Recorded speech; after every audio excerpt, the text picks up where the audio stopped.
information on prevention, tools for a healthy lifestyle. Make little changes to be the best you. It's all here. A podcast empowering, informing, and motivating Bermuda to live well. Bermuda Health-Abets. Everything from A to Z on healthy living. Brought to you by the Health Promotion and Wellness Office of the Department of Health in collaboration with local health partners.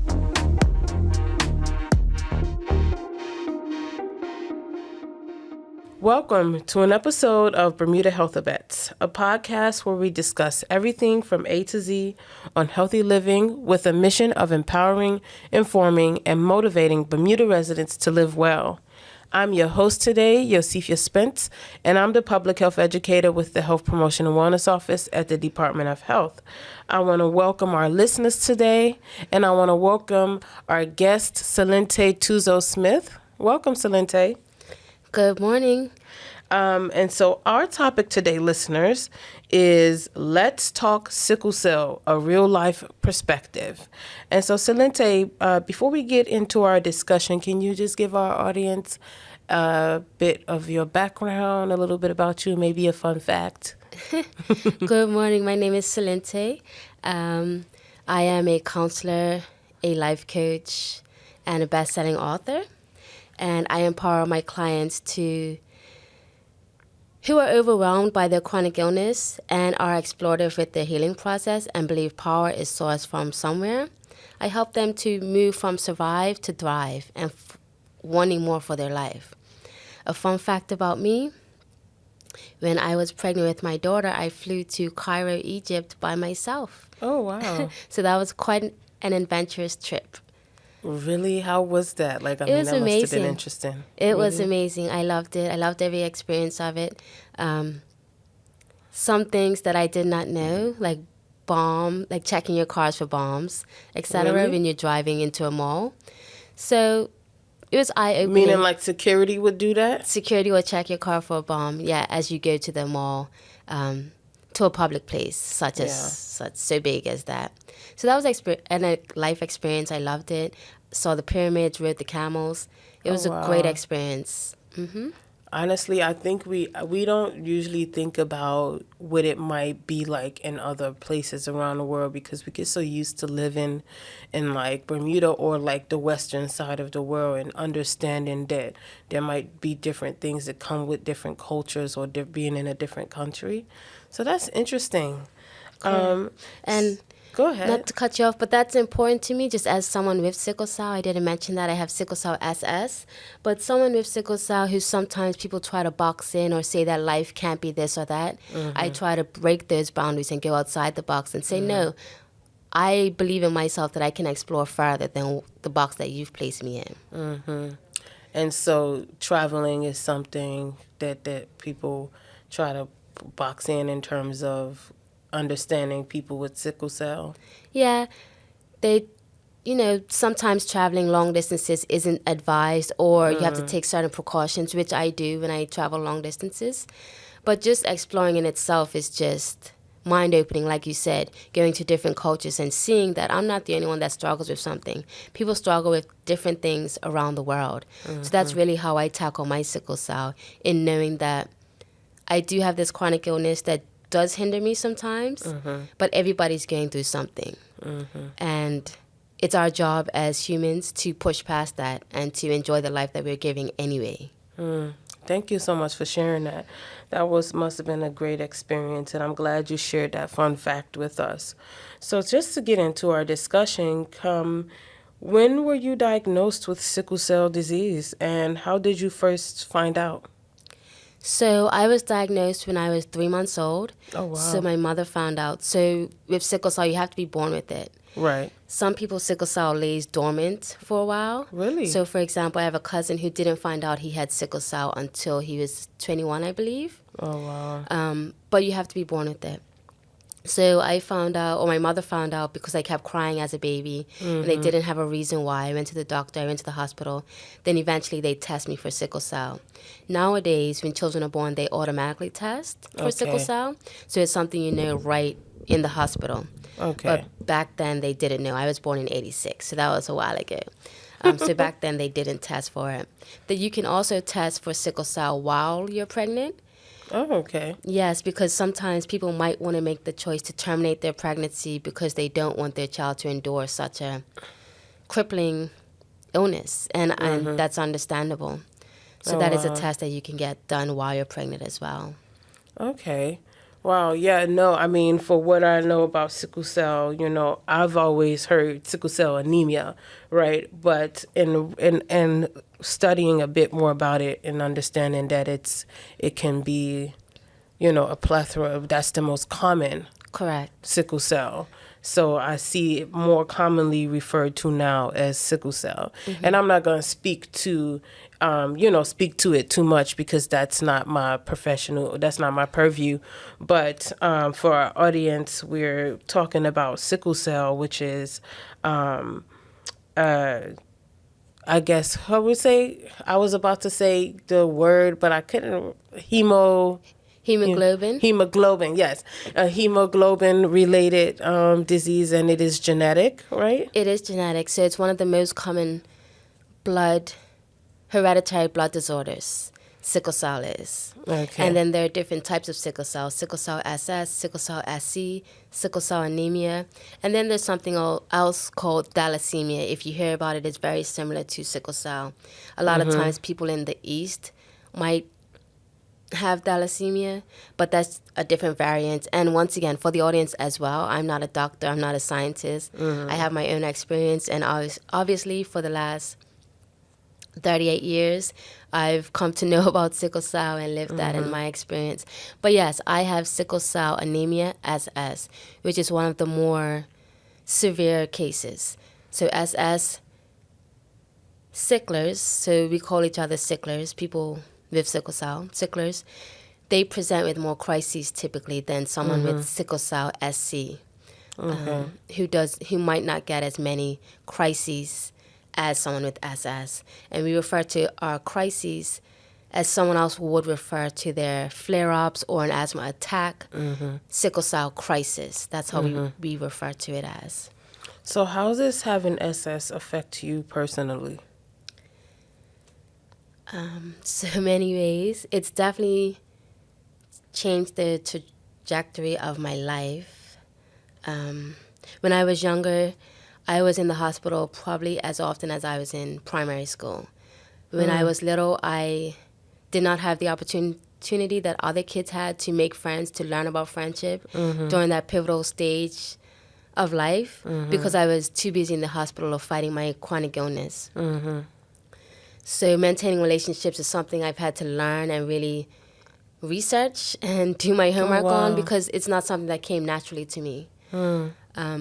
Because we take that for granted, right? When children are in the hospital with chronic illnesses, they miss out on so much. Yes. Social behavior, social cues, things like that. Oh, wow.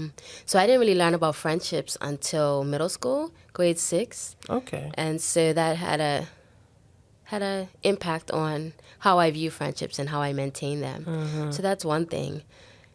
Oh, wow. Yeah, and being in the hospital so often. When I was in the hospital at 3 years old, I had an accident where I had IVs so often that they couldn't find a vein in my arm or my hands, so they had to put it in my foot.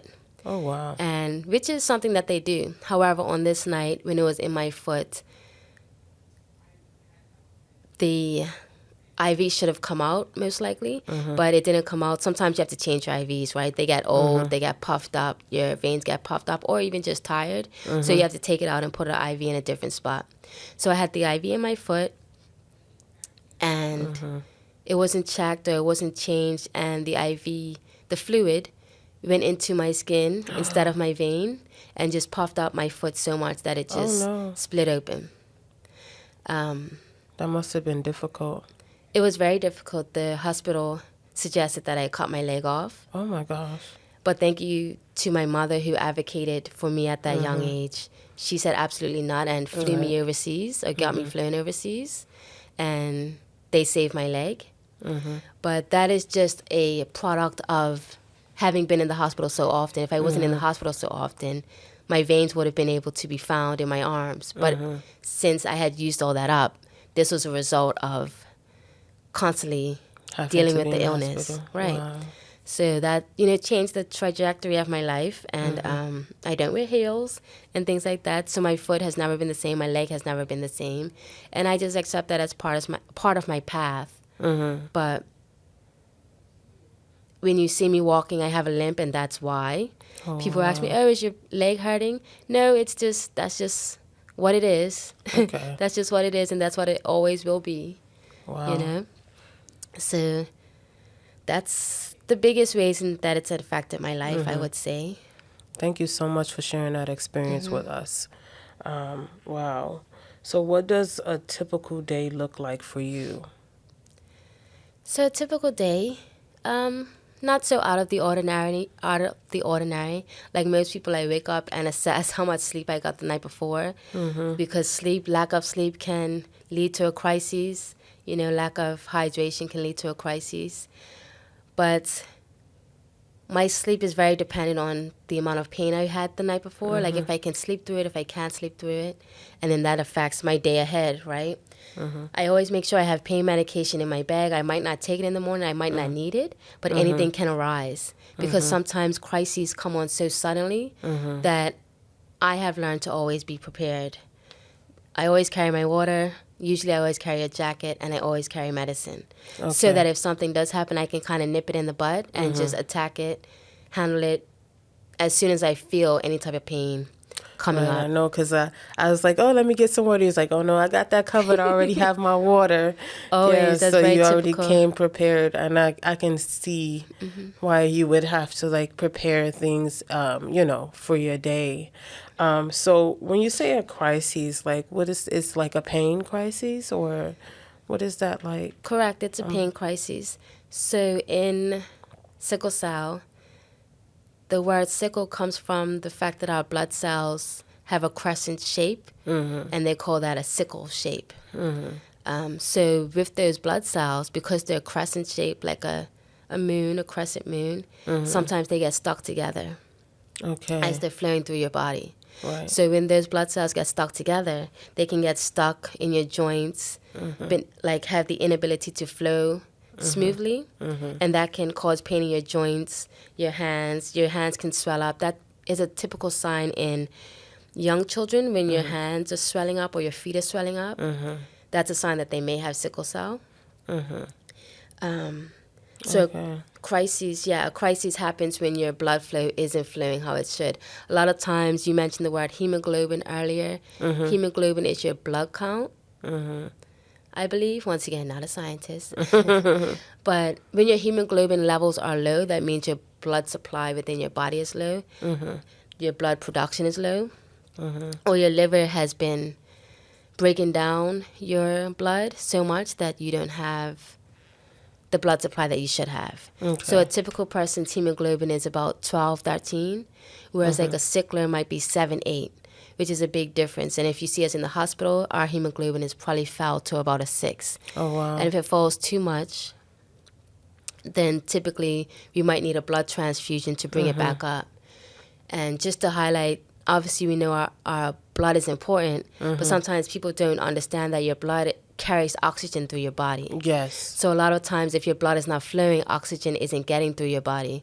So if your organs are deprived of oxygen or blood flow, that's how they start to shut down. Oh, wow. So that's why it's important that if your hemoglobin is really low, we get a blood transfusion to bring it up. That's not the first step, a blood transfusion, but that sometimes is the eventual step. Okay. Oh, wow. So I know you talked about what your typical day looks like. So how do pain crisis affect your daily life as you go about that daily routine? Right. So sometimes I am unable to work because of a crisis. Okay. And not for me, but I know other sicklers who have lost their jobs because pain has been so bad that they can't get to work. And wow. some employees don't have the flexibility to allow that absence to occur all the time. Thankfully, I had some great supervisors. Rachel Lambert was one of them, who was always very much accommodating and understanding. And and allowed me to have that downtime. But also I always showed up to work, always wanting to overachieve because I knew that there would be days that you might be down. That I might be down. So I always, so that's a balance. I forget what your question was, but I think it was like, how does it affect me in your daily life in terms of, you already prepare in the morning when you get up every day, but how does it kind of affect you when you do have a pain crisis? Right. You were answering in yes. it. So I wanted to add that on my daily life, that's my mind just constantly always worrying or analyzing what do I have to do to prepare for an eventual crisis. Okay. So that's me like going into work, like I need to hit these markers because I'm not feeling so well. I might be out tomorrow, so I need to overdo it today, which also overdoing it makes me sicker. Okay. So it's a real juggling act sometimes because we show up, most sicklers I know are warriors and they show up to do the job and they overcompensate because we know that we're going to have those down times. And that's a mental hurricane in our head sometimes that we just can't get away from. Yeah, I mean, I feel like you kind of answered. What I was thinking next was that what are some of the biggest physical or emotional challenges you face? And you just mentioned one, but did you want to share any more around that? Right. So the pain is really bad when it does get bad. So if someone is having a crisis, we may look like it's not bad. We may be trying to push through, but emotionally we are tapped out because we're trying to do our best. And most of us, like the rest of society, we have families, we have jobs, we have children. So we can't just tap out, I feel a little pain. Our pain tolerance is very high, most of us, because we have to endure to get things done, to live, to raise our children. Wow. So there comes a time where we might want to rest. When we do say, I'm not feeling well, for us to say it, most people I know, is a big deal because we normally just internalize it. So when we do vocalize it and we're not heard, it's really emotionally draining for us. And a lot of times we go through things in isolation, even if we have a supportive family, I'm sorry. because we don't want to burden other people and our family, because it can be tiring, I'm sure, as a caregiver or as someone that is related to someone with a chronic illness. Like, we know we're loved, but we also know that it's tiring for others to take it on. It's definitely tiring for us, but we try to be mindful of how we affect others as well. Right. I mean, I think, wow.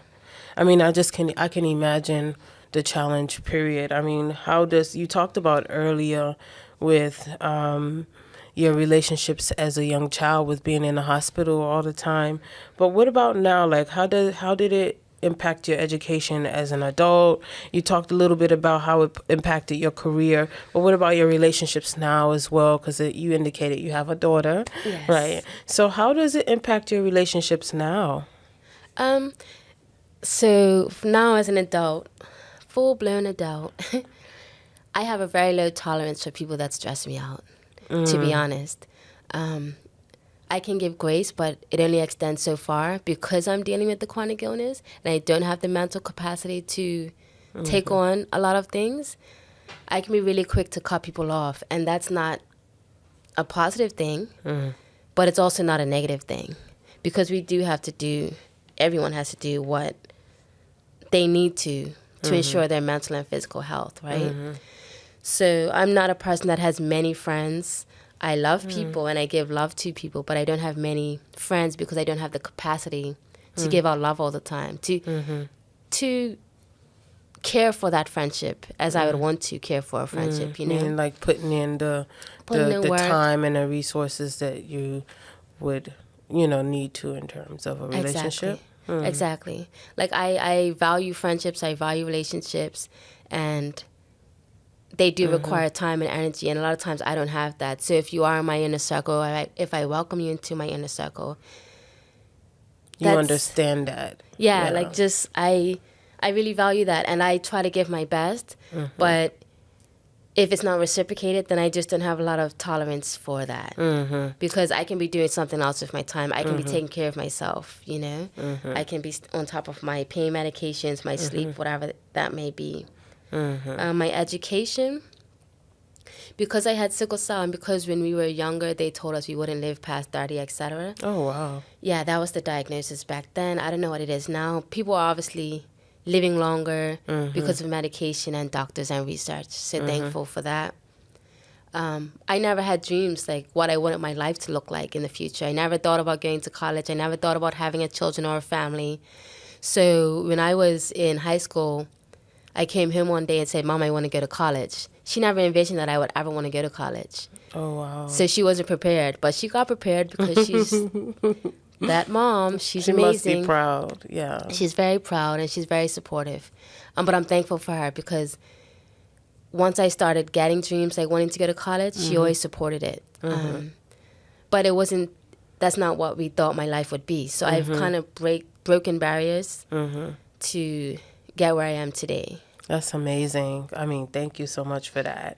I mean, you're a trauma-informed certified coach. Like, that's, that's pretty cool. Like, I just love to see how we can push past those things that people tell us, that we're not going to be in. Obviously, with the medical components and things like that, you start to kind of believe it. But I'm really happy that you've been able to get to a point where you were able to achieve those dreams. What's a trauma-informed certified coach, though? Just a little bit for our audience. Sure. So basically, it's a coach, it's a life coach, but a life coach that is able to identify that this person has gone through trauma and it affects the way that they look at life. It affects the way that they respond. And the reason I did that certification is because I learned that having a chronic illness is trauma. A lot of times people focus on the physical aspect, the pain, but there's mental and emotional aspects that go into having a chronic illness, right? And I just wanted to tackle that and be knowledgeable about that when dealing with clients. Thank you so much for sharing your gift with the community. Are there any misconceptions about sickle cell that you often encounter? Just that we are incapable. I think we talked about that a little bit. Right. But that, like I said, most of the sickle cell warriors I know are the strongest people I know because we have been through so much. There's that. And then there's another misconception which felt true at one point, which is that sickle cell it's a black disease. And the more people are traveling and integrating with different cultures, it's no longer just a black disease. It's not, you can't catch it. Some people think that. You can catch it through, ignorance is bliss, I guess. But, some people have said, you can catch it. You can catch it from being intimate with the partner. That's not the case. It really has to be hereditary. And not only does it come from one parent, it has to be both parents. Yes. So I can't just give it to my daughter. I wouldn't have been able to give it to my daughter if her father didn't also have the trait. Okay. If he didn't have the trait, then there's no way she would have gotten it, even though I have sickle cell. Yeah, I had a teacher in high school who his twin passed away. They both had, I believe the teacher had the trait, but his brother got sickle cell, or either or. I can't recall clearly, but they were twins. Wow. Yeah. And he explained to us kind of how it works. So he was our science teacher, so that was an interesting learn. Thank you for bringing that up, because also sometimes people think that when they have children, if one child has sickle cell, the others can't have it. It's a 1 out of 4 chance. No, every child would have, depending on what the parent has. Like if the parent has the trait, if both parents have the trait, there's a 1 in 4 chance each child can have sickle cell. Oh, so you can have no children who show up with sickle cell, or you can have all your children that show up with sickle cell. I have sickle cell. My brother has the trait, and he's been fine, and he is fine, thankfully. Yeah. Wow. Thank you for sharing that. So I think with awareness, and just us looking into things and finding out more information instead of assuming things or passing around the same misconceptions would be really helpful as well, right? Even helpful in those aspects of, like you talked about, the workforce. Employers being more understanding and aware of what comes with a person who might have sickle cell, right? So I think that piece is really important. In terms of understanding our population, like just because you don't have something doesn't mean that you shouldn't know about it. And I think that helps us to be more empathetic and understanding of our fellow persons in our community. So thank you so much for sharing that and talking about those misconceptions. What experience have you had with the health system since? Because I know you talked about some of your experiences as a child, but what about now? How does that look for you? I've had good experiences with the healthcare system. I really enjoy my doctor. For me, dealing with the healthcare system is knowing that you have a right to have input on what your journey looks like, what your medical treatment looks like. Right. So I like to have doctors who take my opinion and my thoughts into account. I know medication is expensive. Sometimes, like I mentioned earlier, sicklers might lose their job because of the sickle cell, and then they're unable to pay for their medication. Some of the medication is $100 a pill, and you have to take those pills 4 times a day, so that's $400 a day. If you don't have insurance, that's very expensive, and that's one of the things that we are always trying to get support in or for in the medical industry, because a lot of sicklers use that medication to regulate their sickle cell, and that has been a big thing. We've advocated in the past for it, and that's something that will always continue to be a fight or a journey for us to get more support in. Wow. We have an association here, right? Bermuda Sickle Cell Association, yes.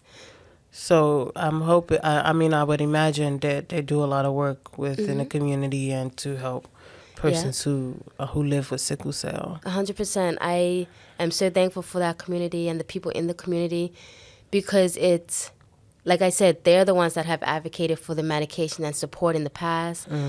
You can reach out to that community and ask questions about anything that you're struggling with as a sickler, because other people might not understand. Even as a care provider for a sickler, other people might not understand. So you can reach them on Instagram at BDA Sickle Cell, or you can DM me as well. But you can reach out to join that community if you need to. Okay, thank you so much for sharing that. What particular treatments or routines to help you manage your condition? So for me, a lot of my routines are just natural routines. Don't underestimate the power of sleep and water, and having a low stress lifestyle. Yeah. I also am very into sound baths as another natural remedy to help with my sleep. Okay. And rejuvenate my cellular system. But some other sicklers I know have regular scheduled blood transfusions to help with their sickle cell. So like every 6 weeks, they may go to the hospital and get a blood transfusion. Okay. Yeah. So it might vary for different. It definitely varies. People. Everything varies. Everyone has a different journey. Have you had access to any new experimental treatments like gene therapy or bone marrow transplants? I haven't. And I don't have a desire to at this point, because my sickle cell has been managed lately, knock on wood. But I do know one Bermudian young lady who did do the bone marrow transplant, and it was quite a journey for her. However, she is healed from her sickle cell, and she has a positive experience from it. So it is definitely an option. That's something that you would explore if you're younger, or if you have severe crises or sickle cell pain. Okay. Wow. How important is a strong support network for managing your sickle cell? It's very important, because there are times that you can't even get up out of the bed, you can't even walk. So just from that physical aspect alone, it's very important. But just mentally, just knowing that people care for you and are there so you don't have to isolate or walk that struggle alone. It's very important. You don't need to have a fleet of friends, like 20 people, but a good 4 solid person village is ideal. Yeah. Yeah, because I know you talked about earlier, in reference to kind of your circle not being very big, but those that are close to you, they know and they understand, and they will be like supportive within the things that you have to do. Do you have any tips for caregivers or loved ones? Any specific tips? Right. I think for caregivers and loved ones, first of all, I just want to say thank you, because what you do is very important. Without you, we wouldn't get through. So thank you for caregiving. Tips, specifically for people who are newly diagnosed, definitely reach out to the Bermuda Sickle Cell Association, because having that community is a godsend.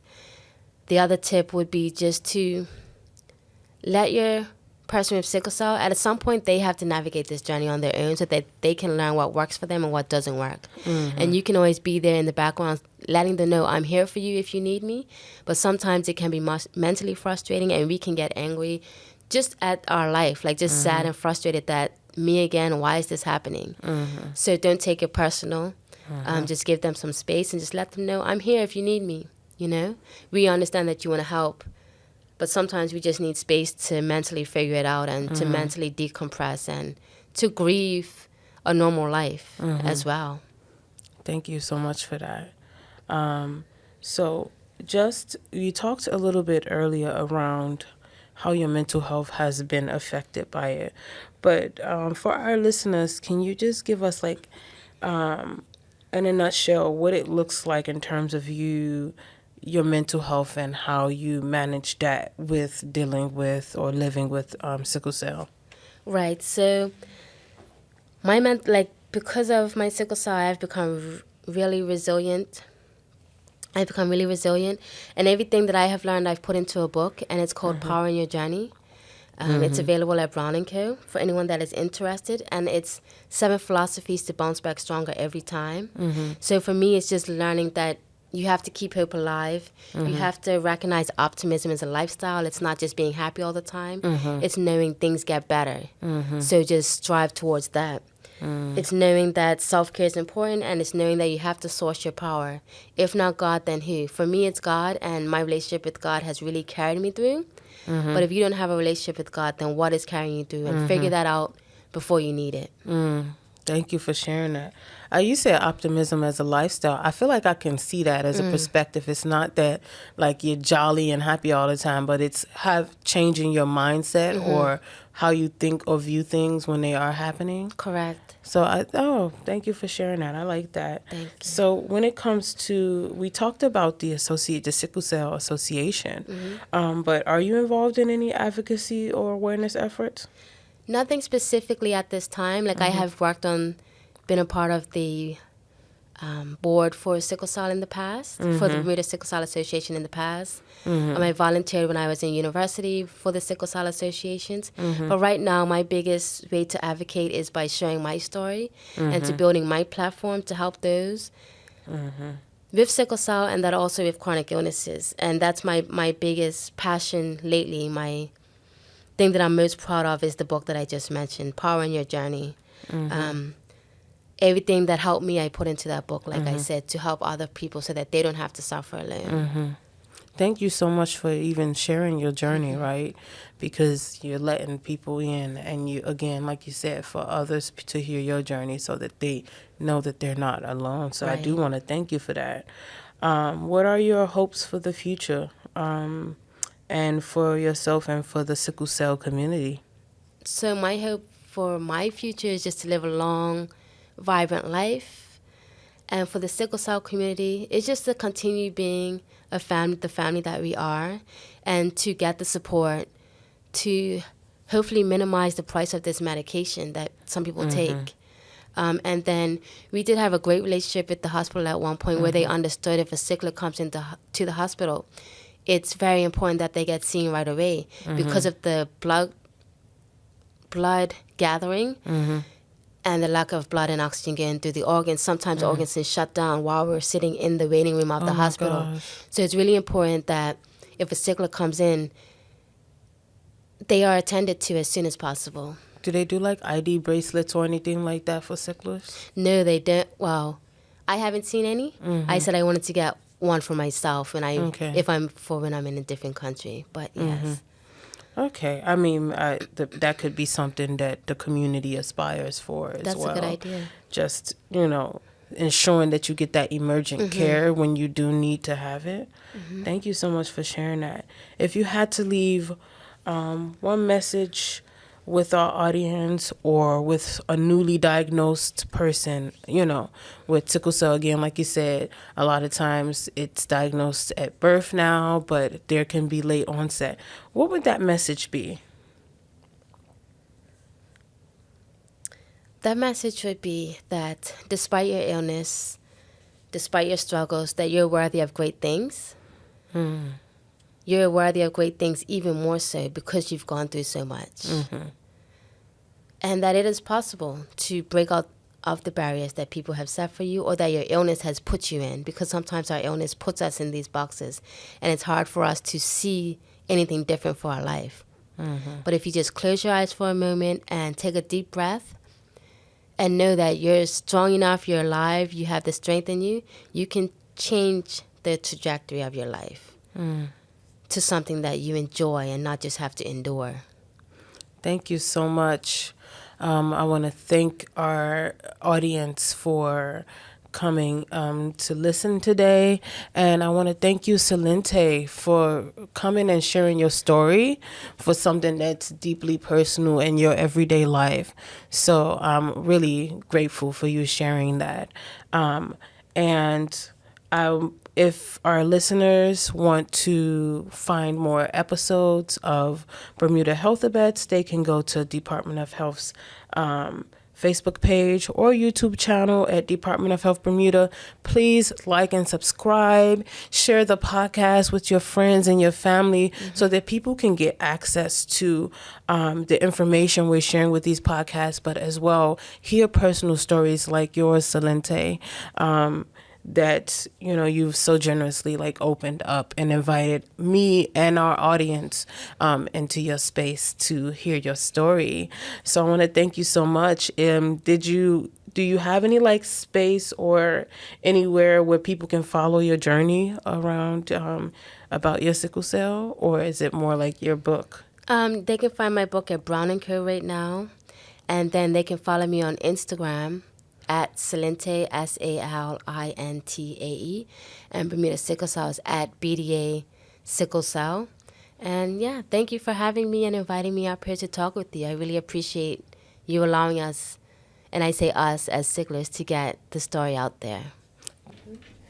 Thank you, and thank our audience. And you have been listening to Bermuda Health-Abets, a podcast where we discuss everything from A to Z on healthy living, with the mission of empowering, informing, and motivating Bermuda residents to live well. You have been listening to Bermuda Health-Abets.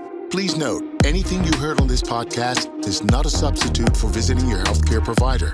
If you have a topic or want a question answered, please contact the Health Promotion and Wellness Office of the Department of Health by emailing healthpromotion@gov.bm or by calling 278-4900. Be sure to listen out for the next episode of Bermuda Health-Abets.